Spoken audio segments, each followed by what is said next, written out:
the concept, the core blueprint for you to be a successful agent in Michigan. You could go to San Francisco and be a successful agent. I believe that. I do believe that. Now, there's agents that have limiting beliefs that don't think that's the case, or there's agents in those markets that say, "Oh, yeah, Randy, you were successful there," because they probably fear you more than anything else.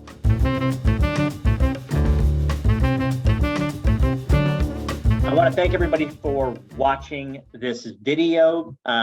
Definitely an exciting one. If you have ever wanted to get into the luxury real estate market, this is an absolute must watch. Make sure to follow us on Facebook. We do these all the time, and definitely subscribe on our YouTube channel. We're constantly releasing new stuff, but I'm really excited to introduce our guest today, Mike LaFido, a luxury specialist. I've been fortunate enough to know Michael for a number of years now. And what he's done is phenomenal. He seems to be one of the go-to people in terms of, how do I get into the luxury market? How do I advance? How do I excel? How do I grow in all things luxury? Introduce yourself, Randy. Who are you? I'm coming. I also have Mark Choi, CEO and founder of Highnote. This group would not be possible, and Highnote would not be possible without him. So he's going to be joining, asking some questions, because he has experience in the luxury condo market as well. Yes. And then me, Randy Toby. I'm the head of growth over at Highnote, and I've kind of been doing most of these interviews. So I just want to give as much value back to our community as possible. So Michael, why don't you kind of explain your background, how you got into the luxury market, and you're still a selling agent. I am, yeah. So first off, thanks for having me. Honored to be here. Obviously, what you guys are doing is really appreciated, raising the bar for the industry. So I've been a licensed agent for 22 years now, since 2000, and I'm the author of the book Luxury Specialist, written a lot of books, but I help agents and team leaders and broker owners increase their average sale price by representing more of those upper end price points in their given market. San Francisco's luxury is different than Davenport, Iowa, which is different than, Kokomo, Indiana. So luxury is really all relative. And so, we challenge agents to diversify the portfolio of homes they represent. And most agents, it's kind of evolution, right? Most agents, when they get into the business, they work some rentals and some entry level starter price point buyers, and then they might work in the average price point. And then they realize, oh, I should do some listings. I've heard listings are the way to go, right? And so they dabble in that. But, as we're coming to the conclusion of 2022, and agents look back at the homes they've represented, whether they be the buy side or the sale side, chances are they fall into various buckets and price points, Randy, and that's just the reality of people's database and their past clients and current clients. And so I, before we kind of, go into some depth, I help agents, I challenge agents to go after some of those upper price points. So my first question is, why luxury, right? Like, why should somebody specialize in luxury? And what's the advantage of being a luxury listing agent? Well, I believe the fastest way for an agent that's watching this or watching a replay of this to get instant credibility from their database and their sphere and people that know them, like them, and trust them. Matter of fact, people that you don't even know that well, you don't even know if they know that you're in real estate. The way to get their attention and get credibility is if you represent some of those upper price point homes, even if it's just a one-time deal, but you get that trophy property in their market. It's an attention grabber. It's a showstopper, and you get that respect, right? And it's a conversational starter. We are in a show and tell industry, and you got a picture behind me of an exotic car, and if I were to do a TikTok or a video, Instagram post in front of an exotic car, and then I did one before in front of a Chevy Impala, 2000, 18 Chevy Impala, which one would get more likes and clicks? And it shouldn't be that way, but that's just the world that we're in. And so I do believe agents will get a better return on impression as well as return on investment when some of those upper price points are involved. Now, that doesn't mean you quit what pays the bills, right? If you're selling the entry level or starter price point in your market, but I do believe by having some representation of those upper price points, an agent's conversion rate will be much higher than an agent that just goes after those entry level, because subconsciously, Randy, that consumer says, man,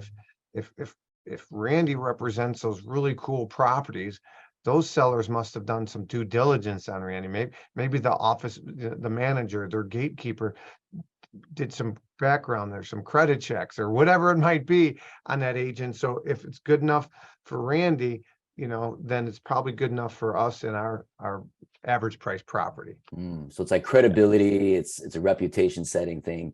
When you did realize, did you start off as a luxury agent, or did you sort of work your way up? No, I worked my way up like everybody else, right? So the first property I ever sold was a $80,000 condo, and it was Where was that? What's that? Where was it? It's a town called Glen Ellen, Illinois. It's a suburb of Chicago, and I remember going on that listing appointment like everybody else, right? You're nervous, and I had my mentor there, and the guy threw me a bone. I played basketball with him on, old man basketball on Wednesday nights and so he got to know me and he liked me and he gave me the opportunity, and so it takes time. But, if I were to go back to my younger self, I would say, don't wait, 12 years before you go after those upper price points. Like, go after it earlier. And that would be one thing I would tell myself had I known. And then Do you go ahead, Go ahead, Randy. No, all go right, ahead. I'll ask a follow-up question. So so how do you work your way up? How do you go after the listing? I teach a strategy. If you remember, I'm looking, I do it. I don't think I have it handy, but I teach a strategy. There's an old song from the 1990s from called OPP. You remember that song? Yeah. Oh yeah, for sure. Other Stretch. people's properties. That's what OPP stood for. Other people's properties. So one of the ways that I teach agents to break into luxury is to leverage other people's properties with their permission, of course, right? So, like on my podcast, I had a gentleman with Compass out of Miami, Amit Bhutta, and he talked about how, he would go into other agents' broker open houses, caravan tours, usually during the week in your market, checking your MLS, and these broker tours are open, not necessarily to the public, but to other realtors to come tour because they might have a buyer. And so if I were to role play with Randy, I'd be like, hey, Randy, I see you have this amazing listing at 123 Elm Street. You're having a broker tour tomorrow from 11 to 1. I'd love to come by, and I'm just wondering if I can get your permission. I would tag you and promote the house and promote if you have a single property website for the home. But just checking to see if that's okay, because I'd love my database. I'd love to bring the buyer for you, and I would fully disclose that I'm not the agent and tag you. Would that be okay? And so what happens is, Randy might say no. Well, then go to the next, right? But then most, if you have some rapport and you're not a slimy agent in your market and you have a good name, they're going to probably say okay for you. And then all of a sudden what happens is we're in a show and tell industry, and then people are on Facebook and they're scrolling up, and all of a sudden they see that I'm at Randy's listing this week and talking about, how it's an amazing property, but most people are at work and they're just scrolling up and it's on mute, but they see me at an amazing property. And then guess what? Next week I'm at your amazing property, Mark. And then the next week I'm at Jill's, and then Bernadette's. And all of a sudden they see me at amazing properties, and they associate me with upper price points. I gain knowledge. I gain confidence. I understand materials. I step out of my comfort zone, and this is where the magic happens. So that's one way you can do that. The second way, before I go into that, any questions on that? Oh, it's a great strategy. We've done that. We've all done that, I think. But being Okay. strategic about it, right? Planning your week, right? And going in different areas. You know, one of my good friends, he's in medical sales. He lives in Michigan, Randy, and his father told him go to where the money was. He had an opportunity to uplift his family and move to Michigan. And his dad, I'll never forget, told him go to where the money is. Well, as an agent, you might have to go to where the money is in some of those upper price point areas. Maybe they're not in your immediate farm, right? So you might have to drive 30 to 40 minutes each week for these broker tours. But last time I looked, you know, California real estate agent can represent, you know, in wine country or San Diego. Michigan could go, you know, Traverse City to Detroit, right? Have car, will travel. And so that's kind of been my philosophy is go to where those unique opportunities are. And I'm not frowning upon being that neighborhood specialist. There's something there for consistency, but on the same token, so number one is broker opens. Number two would be working open houses. Every state's different. In Illinois, where I'm based, I can only work open houses with people within my brokerage. So if you're with Remax, you couldn't go Coldwell Banker in Illinois, but every state's different. So I had a guy that interned for me last summer. He got licensed in May of 2022, just 6 months ago, 7 months ago now. And he's done over 50 open houses in Tennessee. You can do open houses outside your brokerage. He's done 4 million, 4.7. This guy's got a $2 million listing, a 1.2 already. He had a $16 million buyer prospect. I'm helping him prepare for a potential $16 million listing. He's done that by the second strategy I'm going to talk about, and that's working other agents' open houses. So if Randy is in my office, let's just say for this sake, and Randy doesn't know me that well, and he's got a cool listing, and we're to role play, and I'm calling Randy out of the blue, ring, ring. Hello. Hey, Randy. Hey, it's Mike LaFido from the office. I know you don't know me that well. I saw you at the holiday party a couple weeks ago, and you got some amazing properties. I'm a newer agent. I aspire someday to have the book of business that you do. You know, a little bit of right to Randy. Right. But hey, Randy, quick question for you. I noticed you got that amazing property over at 321 Dearborn Way, and I'm not sure if the sellers are on you about doing something different or if your listing's coming up, but I'm all about win-wins. And so I'm a newer agent. I'm hungry. I want to work weekends. I'm not sure if you're in that same boat or not, but it doesn't appear that you've done any open houses recently. And I'm a big believer in win-win. So I'd love to work an open house, help get you some exposure, hopefully get the property sold for you, represent the buyer. And as a thank you for your time, Randy, I'll give you a 25% referral on any buyer that comes in that doesn't buy that home, but buys the one down the street or in 3 months or 6 months. So it could be a nice revenue stream for you. Again, I said win-win earlier. And if I represent a buyer that comes through the open house, I'll give you a referral fee because they came through the open house. What do you say? That sounds good. So Yeah. again, try to make it no-brainer-ish for them. Now, at some point, maybe you don't offer up that referral fee, but if you're just trying to break into, you know, 75% of something is a lot better than 100% of nothing. So so by leveraging that strategy, you're then attracting or hopefully connecting with aspiring buyers in that price point. And even if they're not buying, let's just say that 1.5 million, you know, we know that some people look at homes that they have no business looking at, Yeah. but they might be buying a $750,000 to $1 million house, right? Yes. So That's- your buddy in Michigan, who's a medical sales rep, you know, knocking down $350,000 a year, you know, maybe he wants to buy that $750,000 house, right? Yeah, and it's a great strategy. You know, we used to find when we do that, you know, all of a sudden you're bringing buyers to these agents' listings who are typically luxury agents. If they have one, they probably have multiple. And so what ends up happening, you know, I found is that these luxury agents would then call you and ask you when they have a new, you know, when they have a new listing, they would call you because like, hey, I seen you bring by a lot of buyers. Do you have one for this property? And then if you have enough buyers, right, you can then communicate that to the buyers. Hey, listen, I know of this listing coming up. You know, it's great, $3 million, whatever it is. It's got the views you're looking for, etc.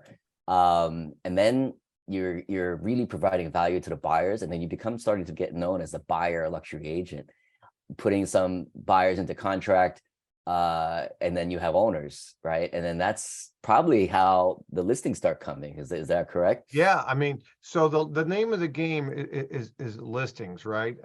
And so I think over the last 2 years, there's a lot of buyers agents that got burnt out. I mean, I knew one that was thinking about giving up his license. I mean, he wrote up so many offers and did not get the offers accepted. It affected his self-esteem. I mean, not just his pocketbook, you know, but it affected, it's discouraging. And so you know, Florida International did a study some years ago, and they compared agents that work with buyers only compared to agents that work with buyers and sellers compared to agents that work with listings or sellers only. And the agents that work with sellers only made a whopping 81% more than the next category. Now, again, if you build a team, you can have buyers agents on your team. You can have agents on your team that work the short sales or the REOs or the lower price points, and you focus on a niche, right? Maybe luxury. That's kind of what I've built. I've built my team, a small team, but I really focus on, you know, the high end and the luxury. And the other thing, Mark, to what you said is you'll also get agents that call you and say, hey, I have a buyer that's looking in this price point. Do you have anything coming up? And guess what? If I don't, it's my excuse to do a Write a mailer, letter. to do Yeah. some knocking on doors, to do some roundabouts. I've got text threads with well-connected people in my community, like, hey, I got a buyer that's looking now. I don't disclose it's not my buyer, but if I got a seller, potential seller that meets that, I say, hey, listen, I potentially might have some buyers, but I know I also have agents that work with buyers. So then those are some potential off-market listings for me. Mm. Interesting. So how much does mindset come into this? Because when I was 18 and got started in real estate, buying houses and fixing them up, you know, I'd go to parts of Detroit and things like that, and I'd buy these, you know, $15,000 houses. Like, that's how I got started in the business. I didn't have a whole lot of money, you know, and I started fixing these houses up, and then you would sell them and you would make $10,000 or $15,000 or whatever the case may be. And then I was at a meeting of this guy who predominantly only did big deals. And he goes, doing the big deals, you got to get it through your head. Take the same amount of work, and 7 out of 10 times are easier. There's more buyers to buy those properties. Like, only certain people are moving into $50,000 neighborhoods, right? Into those areas versus the $1 million areas, right? Like, how much of it is it just to like get it through your head? Because if you sell a $350,000 house, right, at 3%, you're making like 10.5, right? You sell a $2 million house, you're making $60,000, right, on one side. Right. Like, I mean, that's life-changing money for pretty much everybody. I personally think, you know, I mean, that's tuition, that's medical, that covers a lot of stuff. So how do you condition your mind to say, listen, it's the same thing. I just need to figure out a strategy to focus on that. So that represents 1% of my business, and then 5% of my business, and then 20% of my business, and then 50% of my business. How do you do that? You can see my screen, right, where it says more knowledge, more confidence equals less fear, correct? You can see that? Yep. You know, I teach agents, grow your knowledge and your confidence will grow. So Randy, part of your knowledge is your network, who you mastermind with, you know, going to some of these other properties through broker opens, growing your knowledge and your confidence. If you're more confident, you'll step out of your comfort zone. If you're, you know, I was at an Inman conference, which I see you at a lot of those conferences, Randy, and I never forget, I was Inman, New York in 2020, just before the pandemic. And I had an agent, actually a guy from Box Brownie, Peter, introduced me to an agent from Atlanta and said, oh, Michael's Luxury, you know, whatever. And she goes, man, I wish I would have met you before. She goes, I had the opportunity to go on a $10 million plus listing appointment. She was based in the Atlanta area, PGA golfer's home. And I didn't because of fear and limiting beliefs and the what ifs. So the what ifs, to use a sports analogy, right? I mean, the baseball, the Houston Astros just won the World Series. The what ifs will keep a baseball player from going out for the trying out for the baseball team, or the what ifs will keep them in the dugout because what if I strike out? What if this? People are afraid of failure. And so you have to grow your knowledge. Lisa Hayes says it better than I do. She says, she says, be careful how you talk to yourself because you are listening. So you got to really build yourself up. And so I found that many agents right here, they have so many misconceptions, Randy, about selling high-end and luxury homes, that they need to be a top producing agent or licensed for X amount of years before they can sell luxury. That's false. They got to be with a certain brokerage before they sell a high-end and luxury home. False. I certainly can't compete against Compass, XYZ, or whatever in my market because they own luxury. That's false. I need to drive a certain car. False. I got to live in that community to sell there. False. And the worst one of them all, I believe, is, hey, there's already X amount of luxury agents in my market. There's not room for another, or fill in the blank, 38. I don't care if it's 422, there's room for 423. So those are some things that agents can do to really grow their knowledge. And I think their confidence will grow, and then they'll step out of their comfort zone. The old adage in basketball, Stephen Curry, right? Shooters are going to shoot, right? If you're confident, you're going to go on those opportunities. Yeah, I don't mean to get all Tony Robbins, but I think that if you do a great job with your $350,000 listing, right? You got the good photography, you ran the ads to drive awareness, you handheld the client, right? Depending on the level of service that you like to provide. There is no question in my mind whatsoever that you couldn't do the exact same thing with a $1 million or a 1.5. My market is different than like the San Fran market. Everything there costs 33 million, but where I'm from, 750 to 5 million is what I would consider luxury based upon, cities, Metro Detroit area, right? Yeah. So I really do believe that people need to understand that there's a massive opportunity, and they don't need to belong to a certain brand or organization. They just need to go out there and do it, more or less. And a thousand percent. One of my mentors, Dan Kennedy, you say, well, but my market is different, right? And so someone watching this could say, well, San Francisco market's different, Mike. That works in Chicago, but doesn't work in Vegas. Or that's the worst thing you can do. I'm a big pro sport guy, like not NFL, NBA, but just even my kids. I have 2 boys that are in junior high.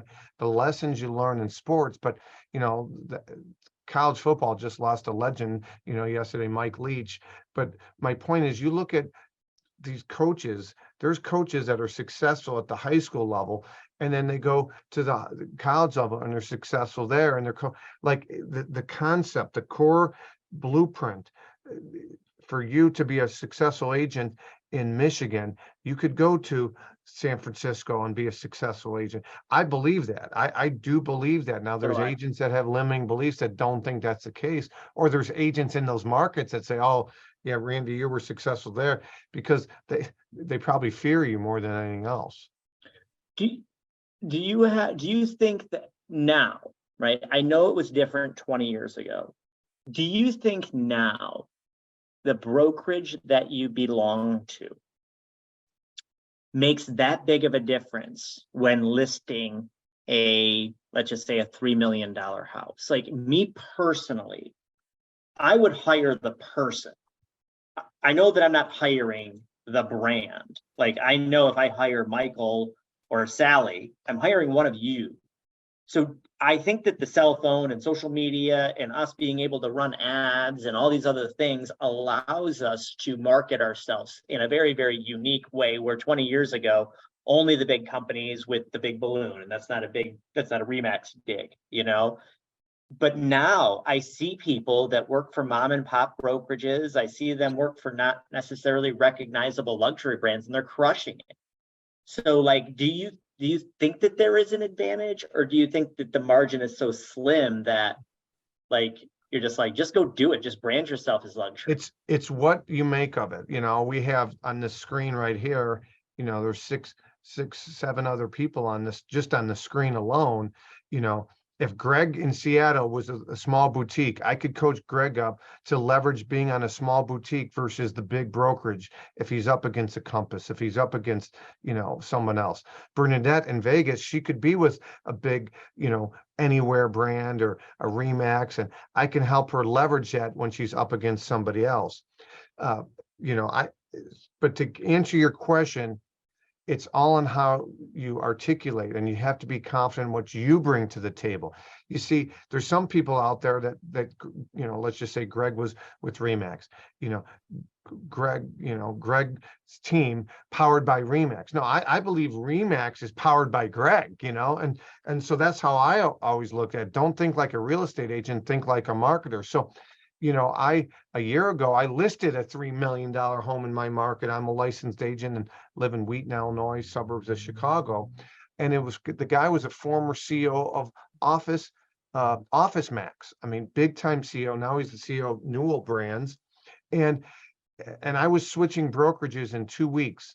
And during that appointment, I was up against two others. There were three of us going for the listing. He said, I noticed you don't have a whole lot about your brokerage on your website. Well, you still don't today. My website as an agent is luxchicagolandhomes.com, LUXE chicagolandhomes.com. I told him, Ravi, I got to tell you, I'm switching brokerages here in a couple of weeks. I did not feel in good conscience I could hype up a brokerage, and then 2 weeks later, when he about to go live, oh, by the way, I know I told you they were amazing, but I just switched offices. I couldn't do that. And at the end of the day, he did tell me, oh, Mike, I've already done my due diligence on you. I see the type of homes you represent. He asked, about I had nothing about my new brokerage with me, and he still hired me. I share that with you because agents that don't have the experience, and some of the people watching this might not have that experience, they should leverage the brand at that point. They should, leverage Remax collections. If Greg was with Remax and he didn't have a big portfolio of luxury, he should leverage Remax collections at the time. But at the end of the day, once you do build your book of business, the brand doesn't matter. People that know you, like you, and trust you will hire you no matter who you're with. But for somebody that doesn't know you, like you, and trust you, Randy, that brand does lead credibility. Gotcha. So do you think that, so you say leverage the brand, another agent in the office, a team. So if you don't have the real experience, and Logan posed a question, like, what do you do if you don't have the experience? You're saying leverage one of those variables to say, like, myself and somebody, I think everybody here is either part of a team or obviously part of a brokerage, right? They know somebody that's done luxury. I'm sure that they, as a peer, would be willing to help you and coach you as well. So when you go into that listing presentation, maybe lean in on that a little bit more so. Yeah. To say, listen, this is what we do. This is how many proper luxury listings that they've sold, etc. Yeah, there's a couple of ways you can leverage it, right? You can leverage it with a third-party entity, right? That's what Dugan's doing down in Nashville. He would co-list at 16 million with me, and he's bringing my credibility to the table. But if I was in Logan's office down in Nashville, he can bring in that local agent that has the track record. So if we were role-playing Randy and you were that track record agent, hey, Randy, I got an amazing opportunity I got this listing appointment coming up. It's XYZ. It's in this price point. I'd love for you to go on it with me. I would do a 50-50 on the deal, because again, internally, 50% of something that I can leverage is a lot better than 100% of nothing that doesn't sell and doesn't pay the bills. So in a selfish world, I would like the listing to be in my name, Randy, and you'd be the co-listing agent. I might not say that directly to you, but those that are watching, try to keep it in your name if possible. But maybe it makes sense to go under Randy. Maybe Randy's part of all these different networks, and it'll be so much more exposure to help you get the listing, and you'll just be the co-listing agent. So that's what I would do, Logan Jones, with that great question. Leverage other people within your brand, within your brokerage. And if you remember, I talked about OPP, the 3 letters. The first is going on other people's broker opens. The second is hosting other people's open houses. And the third thing that I would recommend is leveraging significant sales or just interesting stories on your social media consistently, right? So Mariah Fake Carey it till you listed make it. her home, you know, in Atlanta for over 6 million. That's celebrity. Or maybe it's somebody using, you know, Logan, if he was with Remax, a successful Remax sales somewhere else. And if you want to get really strategic, know where your feeder markets are, Randy. So being in Michigan, and you guys have you know, big in medical with Stryker and everything there, and in the Kalamazoo area, you know where people are moving to and where they're moving from, and build relationships in those markets, and maybe post about those successful markets, so that, you know, in our industry, we're one of the few industries that can send out referrals left and right and take, you know, referral fees of 20, 25, big 30, fees. you know, 40%, you know. So So, fake it till you make it, basically. Fake it till Yeah. you make it, but fake it and leverage the stuff that's in front of you Yep. to help build a brand if you don't have that portfolio yourself. so Michael, going into a changing market, right? I mean, we all know that the next 12, 24, 36, whatever, however long the market, you know, is correcting itself or whatever.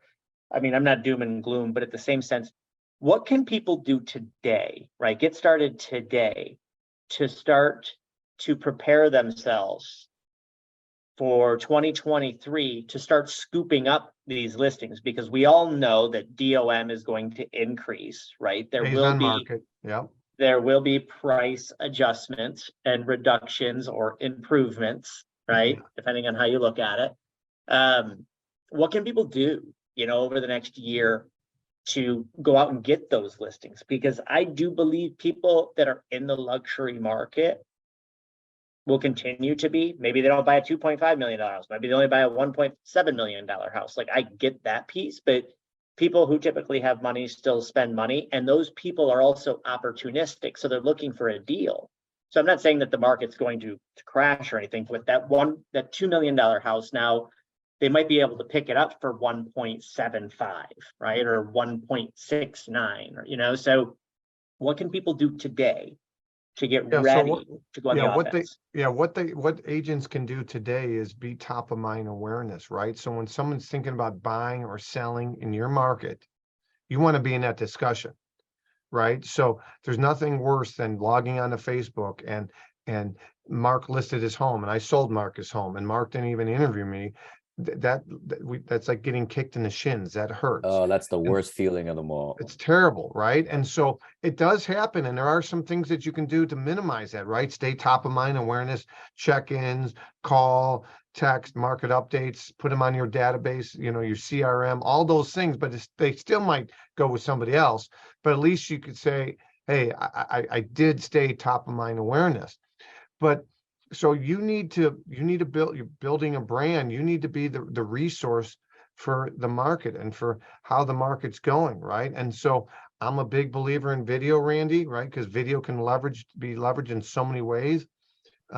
So, you know, educational videos for buyers, for sellers, for market updates, you know, posting on social media, being, you know, LinkedIn, Facebook, you know, Instagram, your of course YouTube channel, you know, providing content and value so you're top of mind awareness with your database. Or you also get second opinions. I can't tell you how many times I get second opinions, and I say that in my video.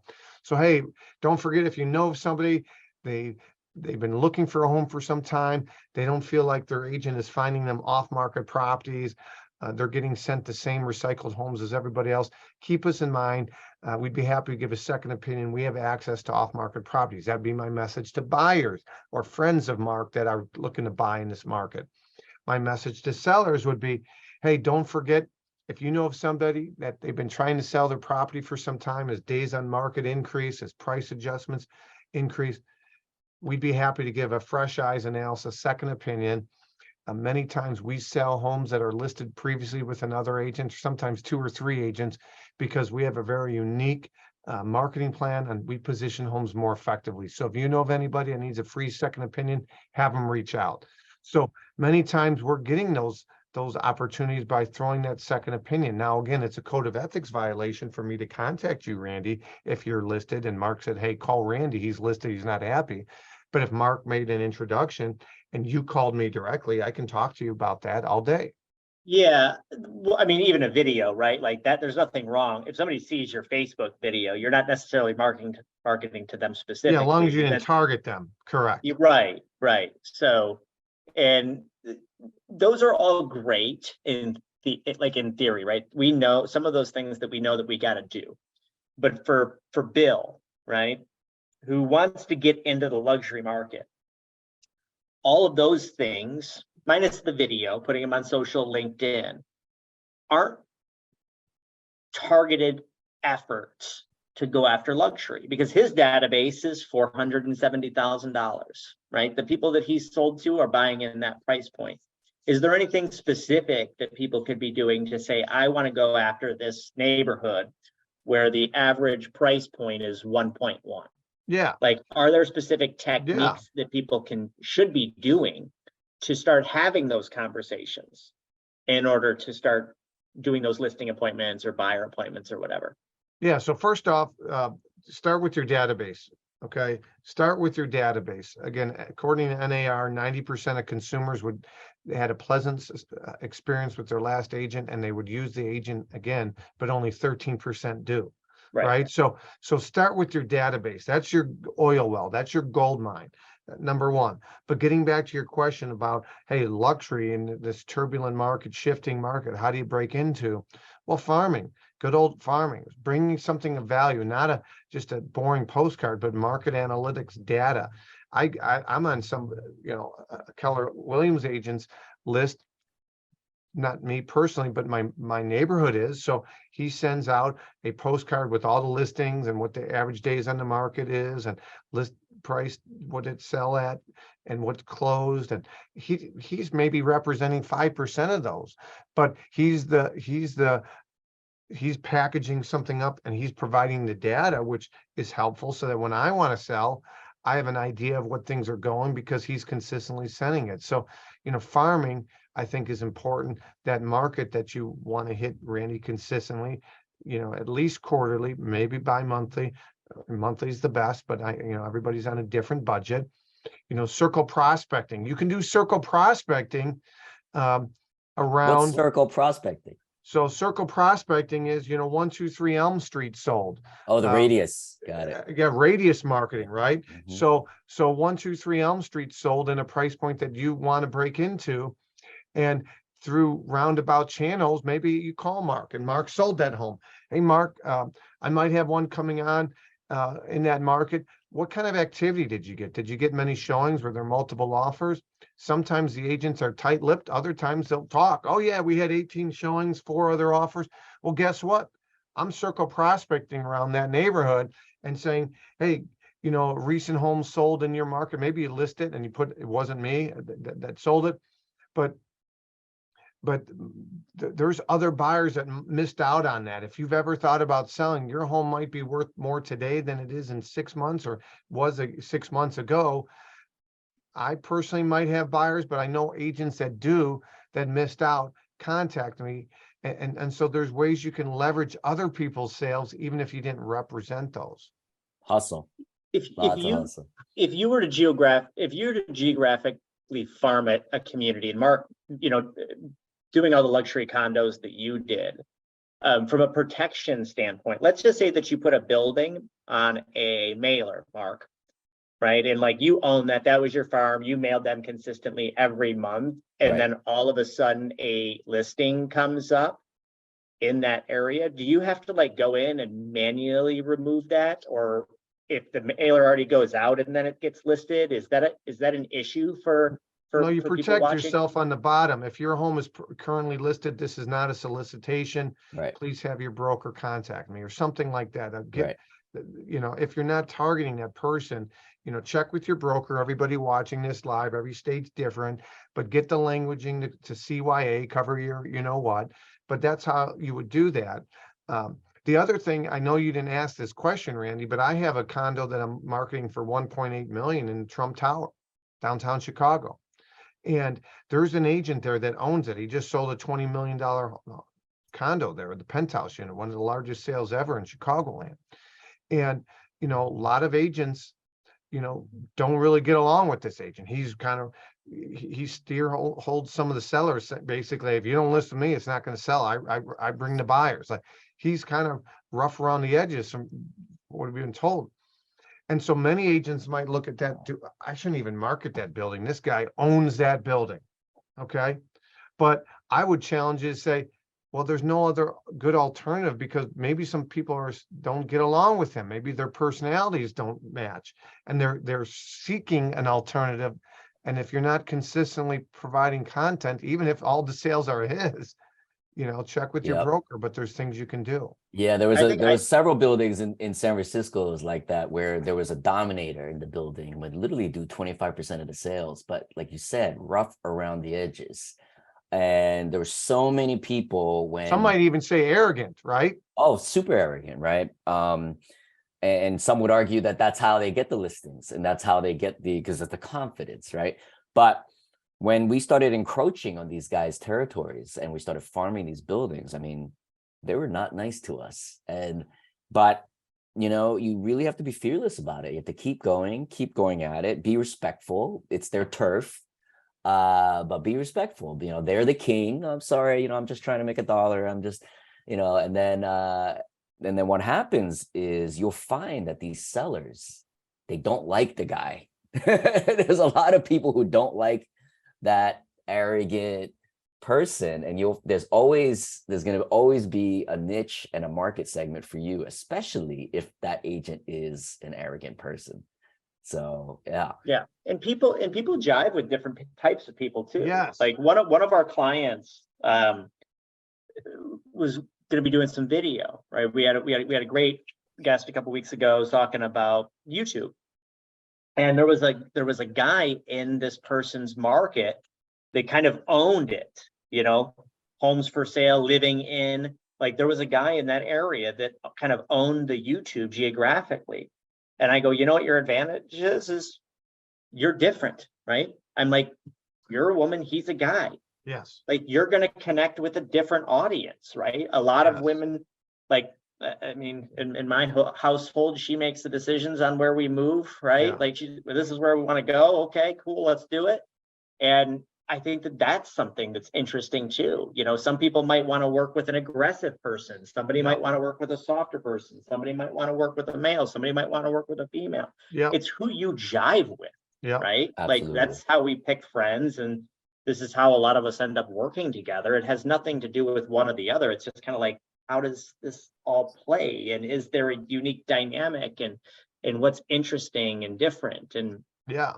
I think that it's there's the old something to be said there attracting too. people, attracting people with honey. But yeah, the affinity. People want to do business with someone they like and they trust. Daniel S. Kahneman, Nobel Peace Prize winner, one of my favorite quotes, said, people would rather do business with someone they like and they trust rather than someone they don't, even if this likable person is offering a lower quality product and service at a higher price. So I Correct. teach agents to offer a higher quality product and service and be likable. The other thing I'll leave you with, or not leave you with, but the other thing I want to add to that is, you're talking about the buildings, you're talking about personality types. I mean, the reality is, sometimes people are seeking, another perspective. And so, you read a book or you wrote a book and you might miss some things, some grammatical errors, right? So you have it proofed. Well, certain agents have a certain style, and if the market is shifting and the days on the market increase, you have a higher probability to say, well, listen, yeah, they sell a lot more in this building than I do, but look at the average days on the market or list price ratio or whatever, right? So, those are some things that you want to talk about. But the two things I want to talk about is, if Mark dominated that building and Randy, you're interviewing Mark and you're interviewing me, and you're trying to say, well, he sells more homes in this building or more condos and you don't. I would say, yeah, but Randy, you're going to be my trophy client. You're going to get me. With Mark, you might get an assistant to an assistant. I'm going to be focused on your property. I'm not saying he's distracted, but he's got a lot more reasons to be distracted, and I'm going to be focused on it. So if that's you that are watching this and you don't have that portfolio and you haven't sold as many, leverage you're going to get me. I'm going to give you my all. You're not going to get an assistant to an assistant. Now, of course, if you're interviewing me and Mark doesn't have that track record, I'm going to leverage why hiring me makes sense. Yes, I do have a team, Randy, but I get a lot more calls and inquiries on other properties that can spin them over to your unit where, he doesn't have that capability. Yep. There's always an angle. Yeah, for sure. Is there a way to financially target people? Like, I mean, are you able to, is there anything that you've seen over the years where you've been able to say, I want to figure out with some data company, with Facebook, right, whatever, I want to target individuals who have, $1 million net worth to 5 million and, run lead magnet type of stuff. Have you found anything out there that's So worked really, really I well? don't do it based on income, but I do it based on the size of their property, right? So I have a guy right now, we're going to be putting in a $4 million plus offer, but I have a list of 372 homes that I've identified through working with my title company that are at least $2 million and above in the areas that he's looking. And guess what? I'm sending letters. Let's not overcomplicate things. I have a buyer that's identified your area, and you could type in their area, right? Frisco Hills community or whatever it might be, as an area that they'd like to live because of blank, schools, family, his job. If you've ever thought about selling, the media is all doom and gloom, but there is still a shortage of good quality homes on the market. Right. Contact me. Wouldn't it be nice to perhaps sell your home without putting a sign in the yard, without paying both sides of the commission? My guy's cash, give me a ring or something along those lines. So Randy, getting back to your question, title companies can help you a lot of times with data pull. Got it. So for getting more buyers, let's recap a little bit, right? One, find other luxury agents, partner with them, conduct their open house, build a database that way of potential buyers that are walking in luxury properties. Two, work with your title company or a data provider, right? Look at a square footage or neighborhoods that you're looking to go after and then do direct, right? Two. Three, just canvassing large neighborhoods or luxury type of neighborhoods, buildings, etc. Right? Mm-hmm. So now we have a three-prong approach to go out and go after some of these different areas, right? Yeah. Obviously, all the stuff that we all learn at all the coaching groups and follow up with your database, things like that. More braggadocious type of posting. I never thought about that one, right? But you see all the gurus standing on top of Rolls Royces like this, and those pictures get so many freaking, likes and comments versus standing on top of a Prius like this, right? So I'm not saying you have to be cheesy like that, but association, it's association with those luxury properties, exactly. Right? Like going in. So Randy, you hit the nail on the head. And I would add one thing, right? I said, go to where the money is. So, Chamber of Commerce, joining a chamber, it might be a half hour away, but that services the type of clientele that you want, right? So, if I'm in Dallas, I'm joining, Westlake, Southlake, Highland Park's Chamber of Commerce, and I'm going there because those business owners cater to the wealthy. And they know someone that's thinking about buying or selling, and I want to bring value. I call it silver platter. I'm all about win-win, but if I can bring something to you on a silver platter, a new client, an idea, I'm a good marketer. So if I can help you with your marketing as a business owner, bring you a fresh approach and bring value to you, that's called reciprocity. You're going to want to return the favor, Randy. So another way, if I move to your market in Michigan, or I move to San Francisco, that'd be one of the first things I would do is I would join a chamber, not just that I live in. Maybe I don't live in that upscale community. I would join the chamber that does and build relationships and bring value, be likable, be a great resource for them, and be consistent. It takes time. Okay. And that definitely be something that I think over time you'd start to earn trust and referrals. I have one more question before we wrap. Let's say you win. You did everything that we talked about and you got a $1.5 million listing. What do you do to market the house, right? So I was scared going into it. I conquered that. I got it, got the deal. Then Right. what? I got it. What are you doing to market the property? Are you going above and beyond, like with your photos, with your boosting? Because again, a $1.5 million house or whatever the case may be, a luxury property tends to sit longer. It needs a different type of buyer, etc. So what are you doing to market that property? Because the days of 337 offers in 12 hours Yeah. are over for a while. Yeah. So, you know, you mentioned it earlier, but you know, I have this luxury designation. It's 16 modules. One of my modules is just solely on best marketing practices, and it's one of my longest modules. So in a couple minutes, it's going to be tough to go into it, but yes, to answer your question. Give me one or two. Yeah, so it starts with position. The way you position the home is important.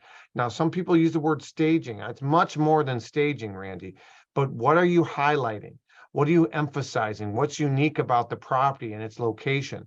Think about that reload, right? I mean, this last 2 years have taught us people buy a home through a video now, through photos, sight unseen. So what are you highlighting about the home? If I'm moving to Michigan, don't know anything about it, it's not just brick and mortar anymore. You're not just selling an actual structure.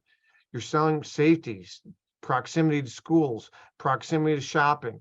You're selling peace of mind. There's so much more than you're selling today. So it starts with how are you positioning it? We're a dating app right now. People are swiping left and right on properties in the first few seconds. So you want more swipe rights. You know, if I was single, I've been told you want swipe rights. You want more swipe rights and swipe lefts. Okay, so what are you doing to get more swipe rights? I can bring in Dan S. Kennedy himself, the master copywriter, to write the property description. Guess what, Randy? Nobody's reading the darn description if the photos suck. Excuse my language. So, Correct. and I'm not just talking about professional photos, but what are you highlighting? What are you emphasizing? I have a series, I put together a series of case study books, before and after books, and case studies on how we are transforming the way not just a home looks, but how we're marketing a home. And so if you're interviewing me, I'm bringing in case study after case study, saying, we want you to be the next case study. Fantastic. Love Wow. Love I it. feel like we could talk another hour. This is amazing. We got to have him back on. We might have to come back on just that topic alone. I'd be happy to. Gosh. All right. Listen, I think we answered all the questions that were in the chat along the way. The one thing that I do want to mention is, Michael, how can everybody connect with you, right? Like Instagram, like your designation, like why don't you tell people where they can go? Anybody who watches this and on our Facebook and YouTube, we'll put the link in the description below. But where's the best place to learn more of this stuff? Because I think breaking into luxury, as we are going to have an increase in agent attrition, is going to create some opportunities for people, quite frankly, over the next 24 months.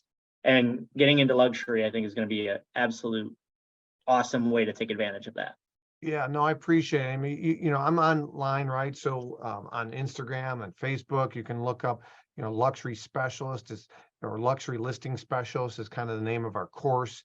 You know, but you know, I'm on YouTube. We do a Friday free live stream. It's called Luxury Fridays. It's 11 a.m. Central, and we bring on various guests. I'd love to have you guys on to talk a little bit about Highnote and how that can make an agent's job a lot easier on a listing presentation or following up with a buyer. I've thrown my email on there. My website, Luxury Listing Specialist, there's a drop down with a bunch of free resources. That's probably the easiest thing, Mark. And then they can find me on Google. My name is Michael LaFido, LAFIDO. I'll type that in the chat feature. But if they Google my name on social media, good chance they'll find some stuff on me. And if you're in Chicago, he's driving around in a red Ferrari. If you catch me in Chicago, I'm actually driving in right now. My primary vehicle is a Jaguar F-Pace that's got a dent. A buddy of mine backed into me about a week ago, and Jaguar can't see it till March. So it's not a good look. When I pull up on appointment, I got to pull up passenger side first. It's not a good look. Oh my gosh. Michael, thank Awesome. you so much. Michael, This is just yeah. amazing. You're Thank you. welcome, Thank you guys. for I your appreciate it. time. I Love what really you're doing. appreciate it. Yeah, keep it up. Thank you. Awesome. Thank you. And thanks everybody for your time and watching our video. We'll see you on the next one. Good stuff. Thank you. Thank you.